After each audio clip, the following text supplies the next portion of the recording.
Promesse biblique du jour, une citation célèbre de Demi Lovato. Chaque jour est une nouvelle opportunité de changer votre vie et d'être qui vous voulez être. Que dit la Bible des habitudes? On peut définir une habitude comme quelque chose que nous faisons souvent, donc facilement, un acte acquis au point de devenir automatique. Nous avons tous des habitudes, bonnes ou mauvaises d'ailleurs. Même les nouveau-nés viennent au monde avec l'habitude de sucer leur pouce. La vie chrétienne consiste cependant à être transformée par le renouvellement de l'intelligence. C'est écrit dans Romains chapitre 2 verset 2. Ce qui implique de renoncer à nos mauvaises habitudes d'autrefois au profit de nouvelles habitudes, bonnes celles-ci, afin de plaire au Seigneur. Faire tout sans murmure ni contestation, comme il est écrit dans Philippiens chapitre 2 verset 14. Faire tout sans murmure ni contestation peut par exemple être une nouvelle habitude que nous devons acquérir. Nous aurons peut-être besoin de cultiver un modèle de pensée totalement renouvelé, positif et non plus négatif au fur et à mesure que nous apprendrons à faire toute pensée prisonnière pour qu'elle obéisse à Christ.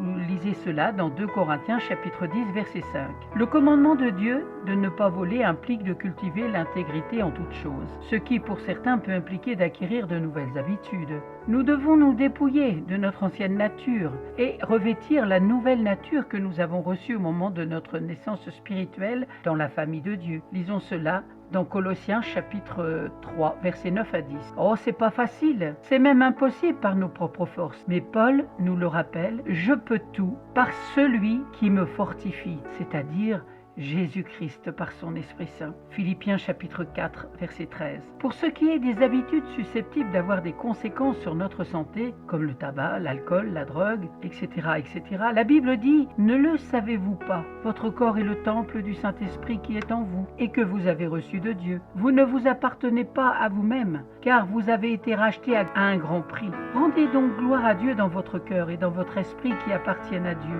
Lisez cela dans 1 Corinthiens chapitre 6 versets 19 à 20. Ne vous enivrez pas de vin, cela mène à la débauche. Soyez au contraire remplis du Saint-Esprit. Éphésiens chapitre 5 verset 18. Ceux qui appartiennent à Jésus-Christ apprennent à acquérir de nouvelles habitudes en laissant le Saint-Esprit prendre le contrôle de leur vie. Jésus décrit ces nouvelles habitudes comme les signes de notre amour pour lui. Si quelqu'un m'aime, il gardera ma parole et mon Père l'aimera. Nous viendrons vers lui et nous établirons domicile chez lui. Jean chapitre 14 verset 23. Le plus important, c'est écrit dans Colossiens chapitre 3 verset 17. Et quoi que vous fassiez, en parole ou en acte, faites tout au nom du Seigneur Jésus. Amen.